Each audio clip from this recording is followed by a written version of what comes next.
Alright, Lanta, so we recently just wrapped up the year 2023, and with that, I want to have a look back on the year 2023, break it down month by month, and look at the characters Caleb did release. Were these the right choices? How good were they upon release? How well did they age? And in hindsight, what banners were really worth summoning on? So with that said, let's just jump straight into it. So starting off the year, we have January, and within this month, we received 2 new seasonal banners, a New Year's mid-month, and a Mana Society end of month. Now, I'm not the biggest fan of Caleb remaking seasonal designs. It's always hit or miss for me. In this case, I didn't honestly mind it, mainly due to the fact that all 3 of these characters were originally 4 and 3 stars. Having them now as playable 5 stars kind of felt fresh despite the designs not entirely being new.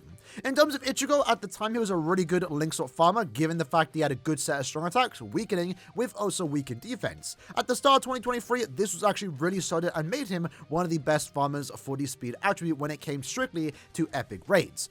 As for Rukia, the character itself was kind of mediocre on release. I think most people did realize that. Low damage output, only time she was ever good is if she's going against speed attribute Quincy's. Those enemies in of itself are rare as is, and her skill set would be good in IT, but given the fact that she was a mid-month character and again a low damage output, she never had anywhere to shine and no one expected anything from this character. She eventually could have been used in the Reigns Quincy Guild quest, but she is by far not a good character in that quest, and overall just wasn't a really good character on release and didn't age well whatsoever. For the third character in the banner though, we had New Year's Rangy. Now upon release, this character was okay. I think most people understood that he was good in Guild Quest, but at the time we were in a nuking meta, and ranged or even melee Aranki Guild Quest was a super easy week given to the fact that we had access to 7th Anniversary Ichigo. So even though I pulled him on release, I never really got a chance to use him. That of course changed around 9 or so months later with the addition of the very hard Guild Quest, where Rangy is actually a really good and meta Guild Quest support character.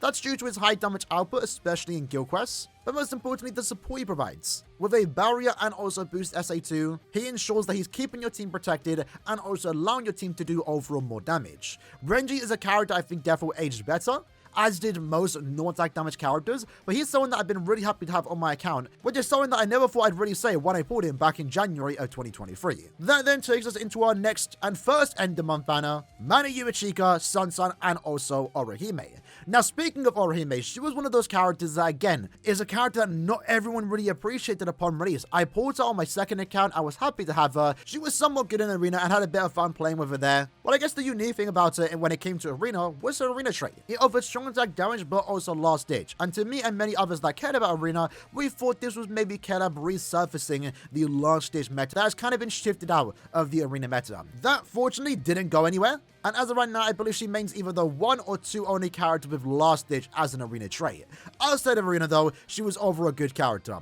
Didn't really excel in anywhere, and I actually remember saying about this character on release, I didn't really care about her. She was definitely the least exciting of the 3 because she didn't offer much in your account, because the other 2 characters in the banner was something unique to a certain extent. In Sansan's case, she was actually a really good character in terms of strong attack damage and also strong attacks that she does have, but the most important thing about Sansan was what she introduced, that being a link swap potion soul trait, making any hard character in your account if you have this Sansan a link swap farmer. Or at the same time, you could double down, put Sansan on a link swap farmer, and make her a +10 farmer. A lot of people assumed this would be super toxic upon release. It honestly wasn't. Most people didn't really care if you had Sansan, but if you did, it was a nice added bonus, and overall everyone got more pots. Sansan as a character, I don't think has really gotten much use, but at the time, mostly everyone understood that the reason why you wanted her was for the soul trait. And as for the third character in the banner, Yumichika, he was our first power super link swap farmer with the ability to ignore Iron Skin. At the time, that was somewhat exciting, and the character on paper was looking quite promising, but after playing with him, I think most people realized that this character is kind of disappointing. And overall, in my opinion, hasn't aged well, and was a character that I praised the most in this banner upon release, but now, a year later, I think he's the character that aged the worst. Sansan, again, is the same, she provided the same type of value, and then of course, Orihime, with the very hard Guild Quest, got significantly more valuable, so much so that she got into this year's post selection.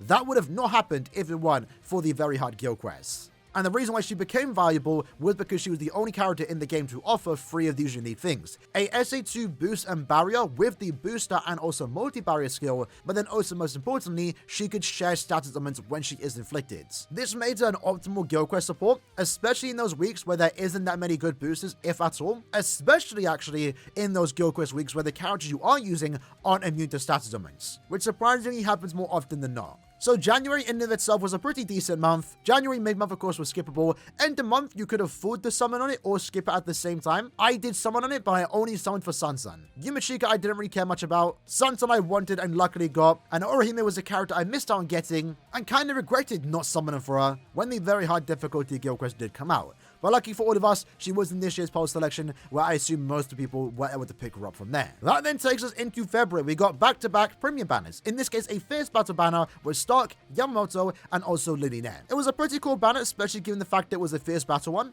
In this case, Stark was a pretty cool character. Although most people understood that he wasn't anything super exceptional, he was one of the few and rare characters to be given Havoc as a mid-month character. And this is definitely the start of Caleb making mid-month characters better. Although, unfortunately, even though Stark was given Havoc, the character itself really doesn't offer much on anyone's account. Overall, he was a 30% full stamina soul trait, really good for any 1000-year Blood War Yamamotos when nuking in guild quests. Yamamoto for a mid-month character was really surprisingly good. I pulled this character and had a blast playing with him. He was very similar to round 16 of 1000-year Blood War Ichigo, without the fact that he could ignore Iron Skin. He had a Berserker value, with Frenzy +1 and 100% more damage. He also had really good strong attacks. The only thing he was kind of lacking was Havoc. While I do think he's a strong character, he doesn't really have much play anywhere in the game besides the fact that he is a droplet soul trait. Lily Net, it was really cool to see her get her first premium character this year. The character itself was mediocre, can be used in arena. I think most people appreciated that she got a new character, but she wasn't really anything hype, and she once more didn't offer much on anyone's account. A very similar character actually to New Year's Rukia a whole month before. That then though takes us into the end of month of February, and no one expected this banner to be as broken as it actually was. In this case, we got a remake of Quincy Ichigo, one of the best characters in the game at the time, and still to this day, almost a year later, still debatable as the best technique character in the game. And that's due to his really good strong attack damage thanks to his Frenzy +2. When he inflicts a stat summon, he gets an 80% SP boost. I believe that was a first for BBS, Frenzy 2 with the SP boost. It was absolutely insane,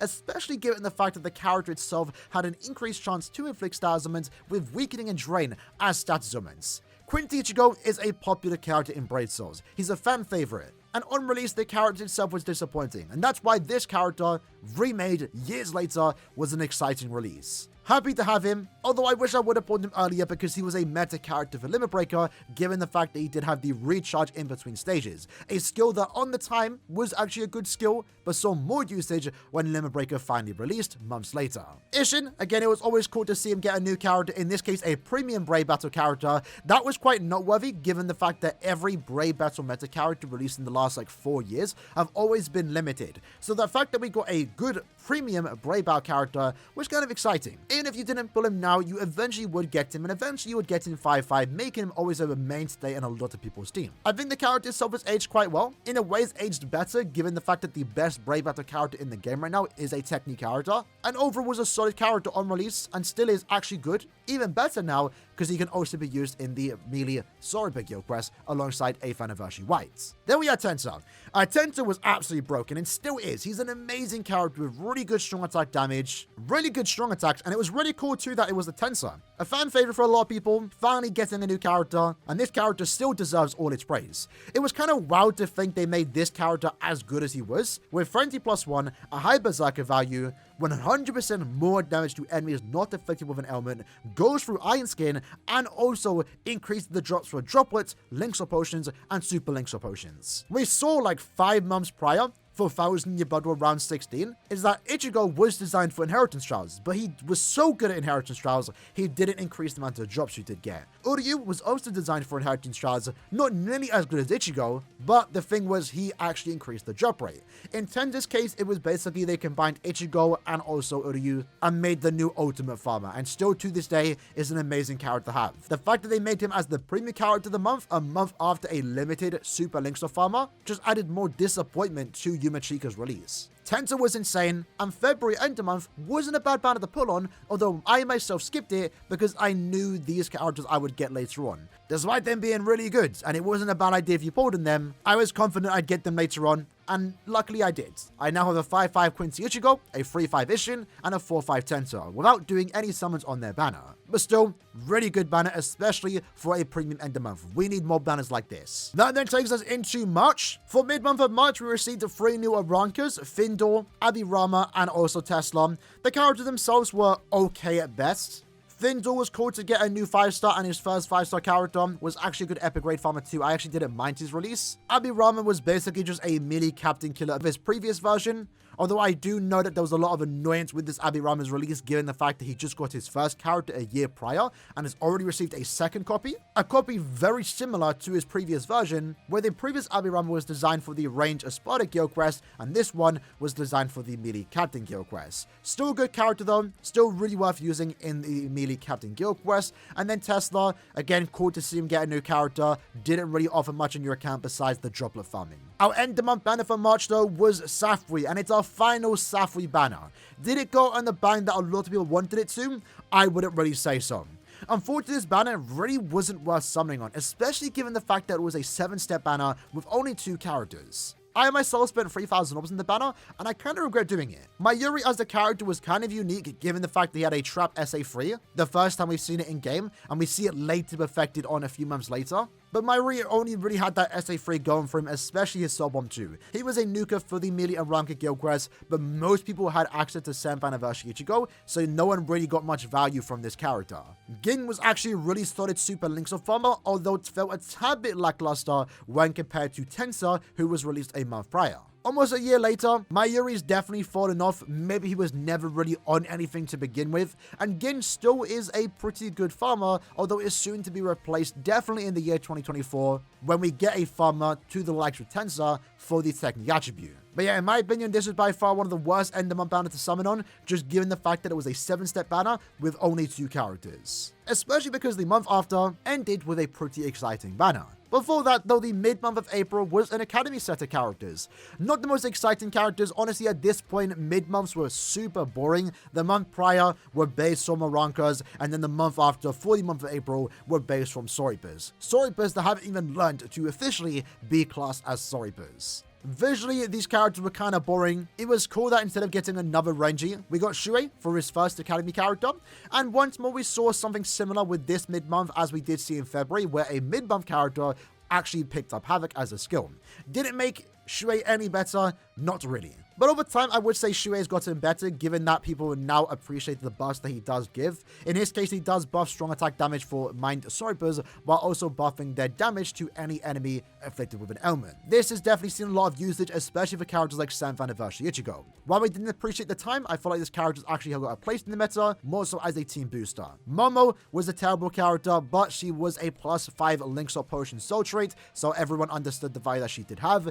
And then Izuru was just bad, didn't really offer much on anyone's account besides its 30% droplet soul trait. This was a very easy skip banner, and that then took us into one of the best banners of the year, Parasol Burn the Witch. We knew prior to this banner announcement that we would be getting a new Burn the Witch banner, and a lot of us were expecting it to be Nini and Noelle in swimsuits. Instead, to everyone's surprise, we got a Parasol banner, the first in like 3-4 years, and it didn't bring us a new Nini and Noelle, but I think everyone was fine with that, because instead we got a new Bruno, and for the first time ever, Macy with also Bargo, and Osushi. These 3 characters are easily the highlight of the year in my opinion. Not only were these characters visually impressive, it was really fun to see new faces in BBS. All 3 of them were also really good and aged better as we went throughout the year. Bruno was an amazing heart character with a new gauge effect, starting off the gauge with 70%, getting the SP boost, and despite the heart attribute being stacked already, Bruno slips right in as one of the better, if not debatable, best heart character in the game. It was really cool to see finally a new broken Bruno, especially given outside of Arena.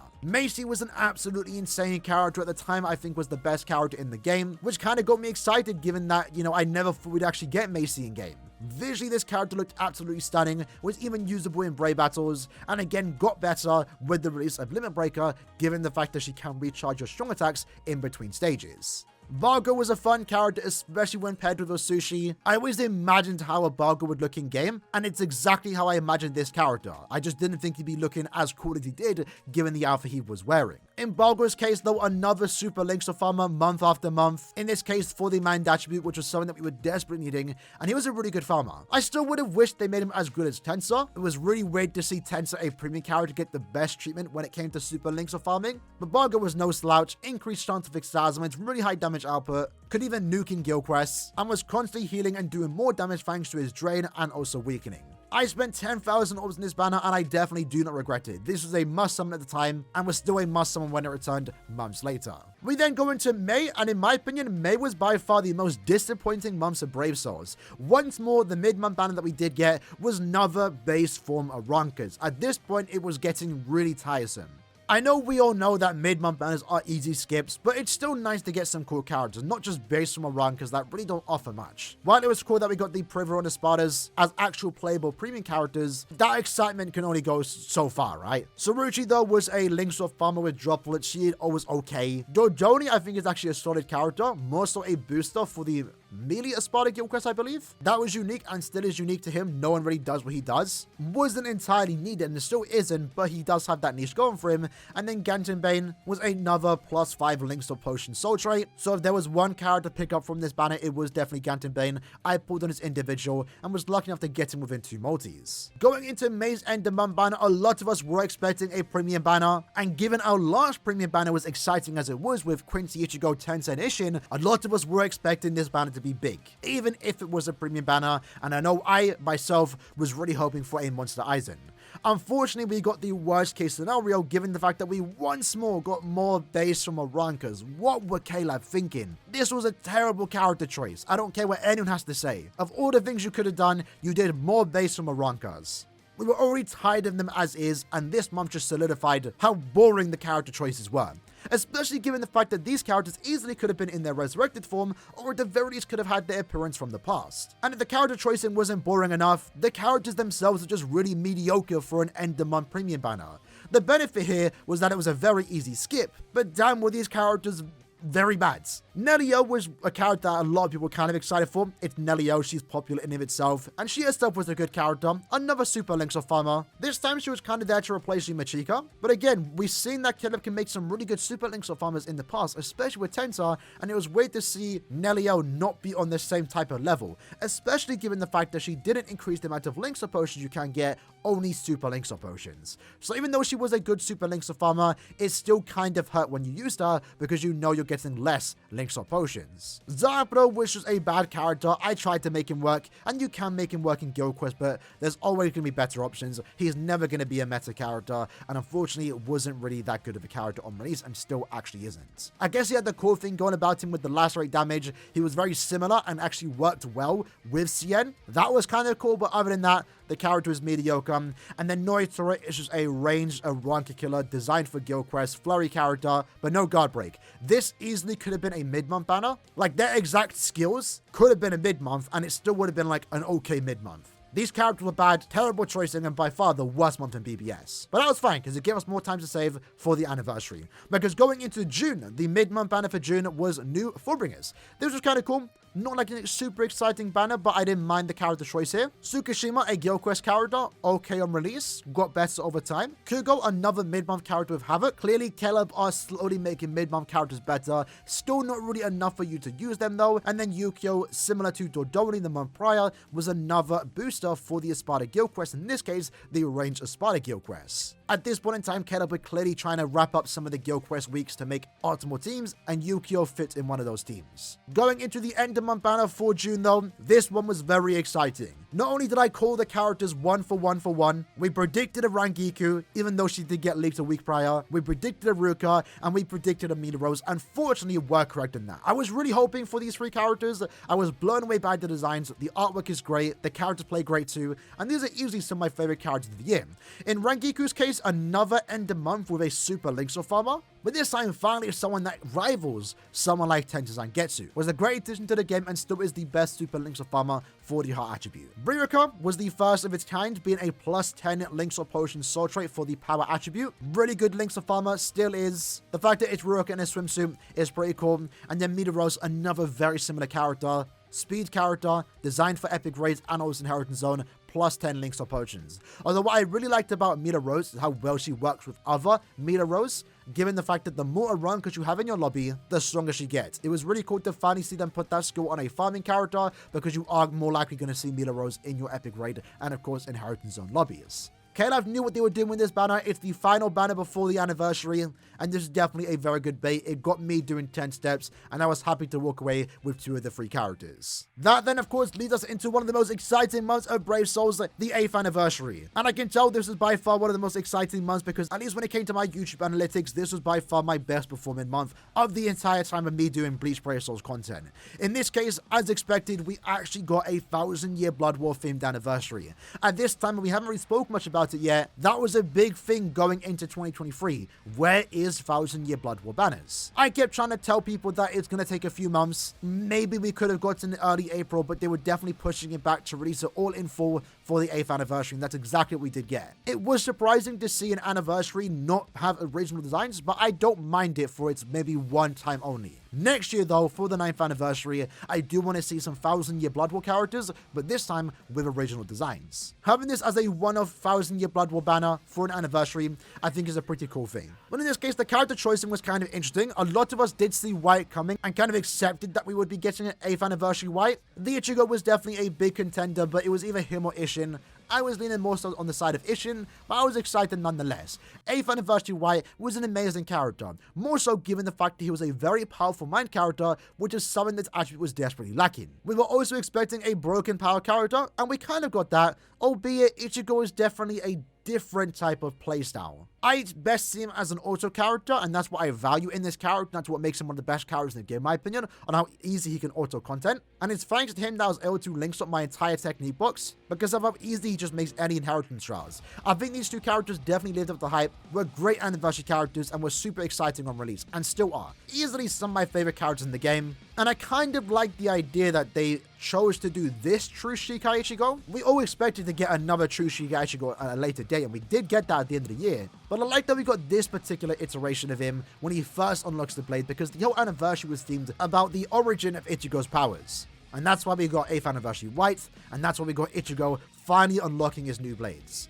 I never thought we'd get this iteration of Ichigo as a character. Did he deserve one? I don't know, but I like that we actually did. These 2 true Shikai characters, I see as different characters. I don't just see it as another true Shikai. So I honestly don't mind that we celebrate the anniversary with these 2 particular characters. Obviously then, though, a week later, we of course were expecting another 1000-year Blood War banner, and outside of anniversary, this was our first 1000-year Blood War banner based on the anime appearance. In this case, we've got a Yamamoto, Yachi Unohana, and also Chojuro. That banner was super, super exciting. I mean, Yachi Unohana has a legacy in Bleach Brave Souls, and to see her get a new character with some really amazing visuals, but most importantly, being an amazing SP character. That was something that was kind of nervous going into this banner, given the fact that it did get leaked a few days beforehand, and we couldn't make out if Yatsu was going to be an attack character or an SP character. Luckily though, she was an SP character, and she is still potentially debatable as one of the best characters in the game. She definitely was at the time. She was amazing and deserves all the spotlight.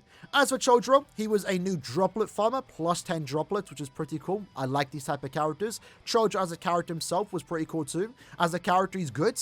And then Yamamoto was our Brave Battle character. Super broken in Brave Battles. Was kind of toxic, but that's something we expect on the second part of every anniversary.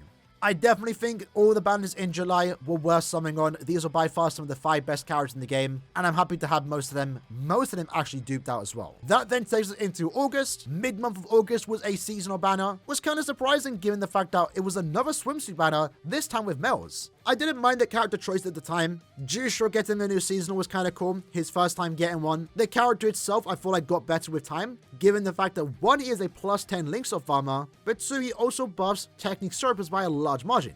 20% strong attack damage, 40% more damage to enemies afflicted with an ailment. If we ever got a powerful technique Soropa, this character is going to be his best friend, and we got that a few months later. Byakuya was kind of a disappointing choice, mainly because I was expecting Byakuya and Esno as a banner, and given the fact that we just got Byakuya now, would that mean we'd get another 1000-year Blood War Byakuya? At the time, that's what I was thinking. I didn't think it'd be possible.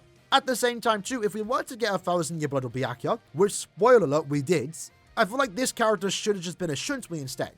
Especially now in hindsight, since we didn't get a single character this year, there were 2 times since we could have gotten and should have gotten a character.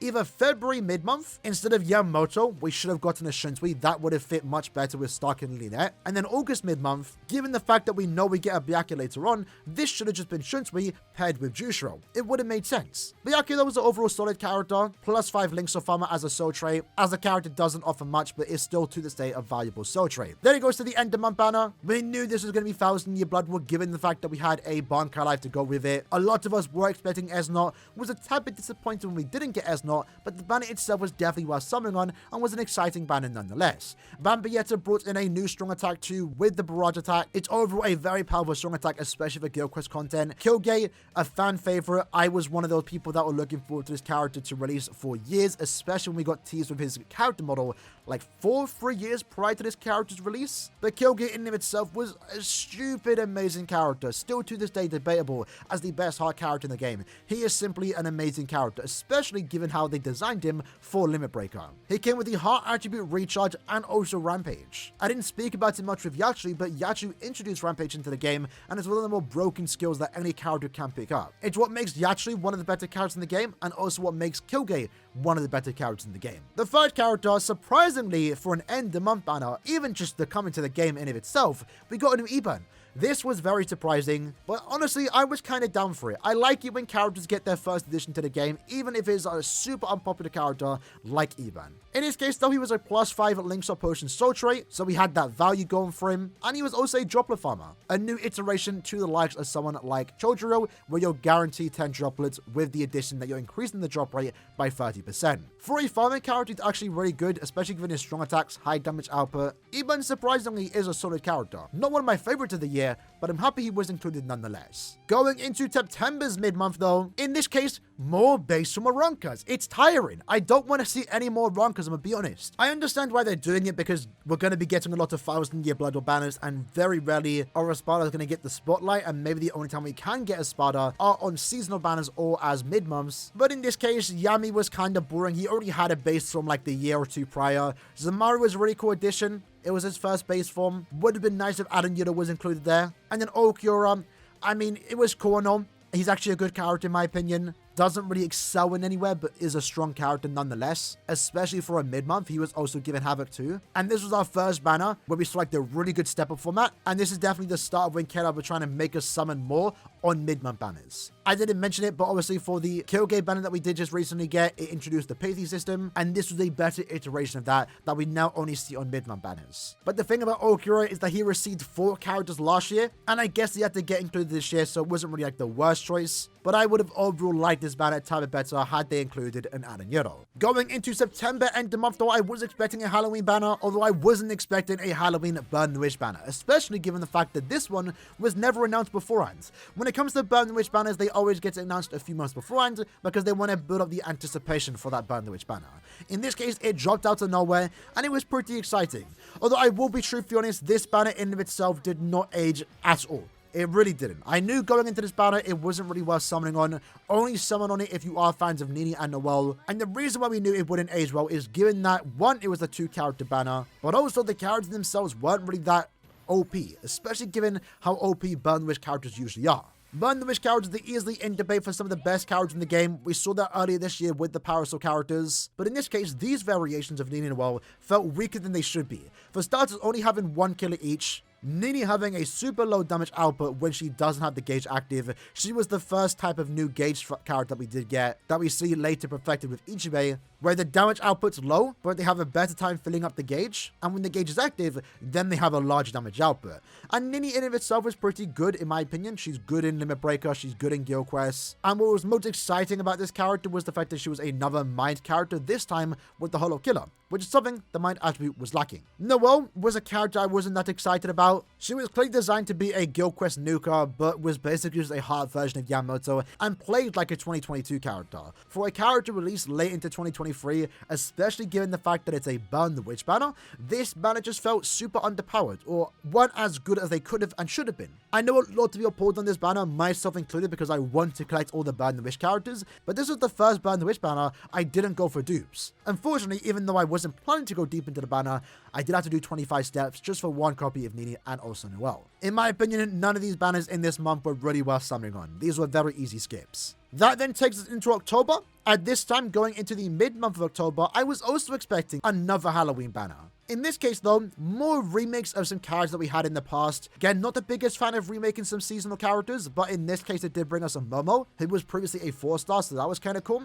The characters themselves were actually really good. Momo having a high damage output for a Linkshot farmer, a +10 one at that, and Toshiro being a really good character design specifically in mind for the very hard guild quest. A Trap SA3, Havoc, Frenzy +1 with an SP boost, and also the Barrage attack. This character was really insane for a mid-month character and still is really optimal and meta for the ranged Quincy Killer guild quest. Unfortunately, on his release, he was bugged, so they had to delay the banner, but they did release it 24 hours later, and also Toshiro is now a pretty solid and character you kind of want to have in your account. While of course it's the mid-month and mid-months are still easy skips, if you pulled in this banner for the purpose of using Toshiro in guild quest, it honestly wasn't a bad idea. I did that for my alt account. Now going into the end month of October, I was expecting 1000-year Blood War, more specifically Esnot and also Byakuya. I was confident in my prediction that we would get a 1000-year Blood War banner every 2 months. I think that's a good pacing for 1000-year Blood War. And given that they did Halloween a month early, it was just lining up. Esnot has to release for Halloween, it makes sense.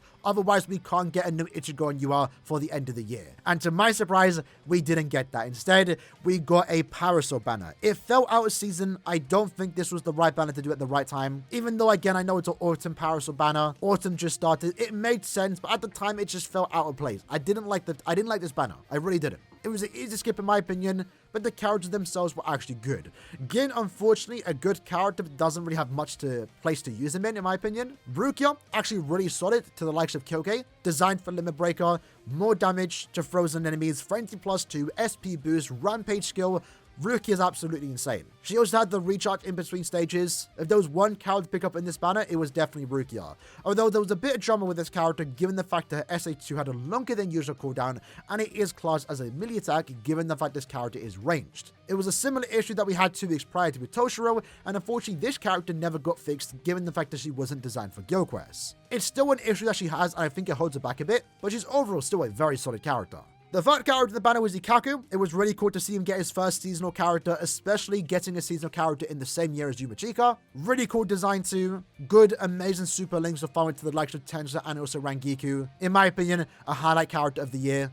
Someone you definitely want to have when it comes to links of farming, but didn't maybe need him if you had someone like Bargo. So at this point in time, I was a bit saddened with the lack of 1000-year Blood War banners, especially given the fact that they should be enforced when we should be getting more 1000-year Blood War more often. And then that was when everyone got surprised with the mid-month banner of November. And in this case, we got Esnot, and no one would have thought they'd done that for a mid-month banner. But it was indeed the banner I was really hoping for. I still would have think this would have worked better as an end-of-month banner for October. The killer chose to do it as November's mid-month. Esnot, to this day, still an amazing character. The fact that he's a mid-month character is really impressive given his super high damage output, and the character itself, even Byakuya, look visually impressive. I haven't highlighted the visuals much for these characters, but the second half of the year, post 8th anniversary, every character has looked absolutely stunning, and Byakuya and Esnot are some of the prime examples of that. You know the characters were good if I was pulling on it, because I, for the first time ever, on my main account, summoned on a mid-month banner. And the reason ultimately why I did do it was for Esnot. He was good enough for me to summon, and I'm happy to have him. But at the same time, remember, the step-up format was the new step-up format, the crown step-up summons, with guarantees every 3 steps, multiple discounts, and a guaranteed either Esnot or Byakuya on step number 10. And luckily,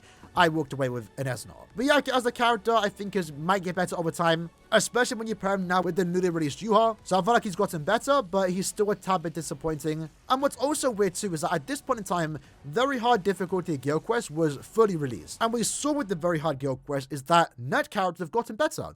And to everyone's surprise, they only released one net character post 8th anniversary, that being Yami. I really do believe this Byakuya would have worked better as a normal type damage character. The biggest issue with him is that he wants to stay at full stamina to get most of his damage output, and he just can't do that. The lack of Havoc also doesn't help him too. I feel like Byakuya should have been better, and I feel like Esnot also should have been better. While I think he's a really good character, he should have been on the same power level, if not better, given the amount of excitement that was there prior to this character's release. But overall, I was pretty okay with this banner. It's definitely a push for Caleb to make us summon more on mid-months, and it worked. It got me to summon. Now, because we did get a 1,000-year Blood War banner for the mid-month of November, that begged the question, what would November end of month be? Are we going to get an OP Premium Eisen? That's what I was hoping for. Or are we going to get another 1,000-year Blood War banner? And to everyone's surprise, it was 1,000-year Blood War, but at the same time, it was Season 2 characters. In this case, we jumped right to the end of Season 2 with Ichibei, Senjumaru, and also Kiryu. At the time, the characters, of course, are exciting and still are some of the best characters of the year. The timing didn't feel right, I'll be honest. I feel like we should have still focused on Core 1, and these characters should have came when Season 2 characters were in full swing. Either way, though, Ichibei is an amazing character. It was really cool to finally get a playable Ichibei, especially with the anime design. Again, one of my favorites of the year, and gets better on release thanks to the fact that we had access to someone like Sunzu Jushiro. Senjumaru is an amazing character, so much so that people were complaining about how good she was, given the fact that she was an amazing and now the best Super Links of Farmer in the game. The problem was, though, she was designed to replace Tensa Zangetsu, which at the time we didn't really need. I understand why they did it. Ultimately, Tensa Zangetsu is not going to be our only Super Links of Farmer for the speed attribute. He came out like 9 months prior. He was bound to get replaced. Just like Nelio and also Gin are bound to get replaced, although their replacements are taking quite a while. While it's true she would have been significantly more hype if she was a different attribute, power or technique, I ultimately don't mind the attribute that she was because I'm a fan of this character, I'm going to use her regardless. I prefer her over Tensa. Although there was a tad bit disappointment given the fact that she wasn't using her Bankai, but I guess that will come at a later date. Kiryu, in my opinion, is kind of, again, should have been an ad character. Similar problems with Byakuya. More so this time, though, given the fact that her SA2 is a melee attack while she herself is a range character. We kept seeing this problem highlighted month after month, and it was tiring. And Kiryu is another example of that, right? If she was a Nat character, she would have been amazing. Because she's not though, her damage output isn't as high in the mode she wants to be used in, the ranged human guild quests. And while I do think this banner was overall a good banner, like it offers really good value, Ichibei and Senjumaru are great characters in my opinion, I still think to a certain extent it was easy skip banner. Like you didn't need Ichibei, Senjumaru you didn't entirely need if you had Tensa Zangetsu. While they were better than previous characters that you might have owned, they weren't entirely needed for everyone to go down to 0 for them, right? Especially knowing the fact that next month would be the end of year banner. And that then takes us into December, right? December was a mid-month banner, Christmas characters, more Arankas. In this case though, I was fine with it. More great value mid-month characters too. Nario's really good in the ranged Captain Killer guild quest. Finally, a Nad character design for GQ. And she excels in that mode too. Grimmjow plus 10 links of armor. This time for the mind attribute, and Yachiru is another character designed to farm droplets, although this time strictly droplets. Another easy skip banner, but if you did pull on it, I wouldn't blame you for summoning, because again, character designs were great, character traits were great, it was nice to Yachiru get a new character, and they all offered something, right? Yachiru droplets, Grimmjow links up potions, Nelio good and meta guild quest booster. And that of course takes us into the end of the year, Ichigo, Yuha, and also Orihime. We spoke about this a lot over the last week, but nothing but praise to say about this banner. Ichigo is an amazing character. Still debatable if he's the best character in the game. Definitely top 3 in my opinion. But introducing a really unique and powerful mechanic with his Getugu Jujutsu SA3. Visuals are absolutely amazing. Same goes for Yuha. In my opinion, is the best character in the game. Unique defeat enemy bonus which can give him an extra soul bomb. He's going to be meta in every month of Limit Breaker. Easily my favorite character of the year given the fact that it's finally a playable and broken SP version of Yuha. That is something I've been asking for since the 3rd anniversary when we got our first playable Yuha. Orihime, again, odd one out. It was nice they finally included her. Was this the best time to do it? Probably not, but when are you ever going to have a good time to include this Orihime if you weren't able to do it in a 4-character banner for round 16 of 1,000-year Blood War? I'm perfectly happy with this end of year banner. It's one of my most exciting end of year banners, especially given the fact that the banner itself was good. It was 50 steps.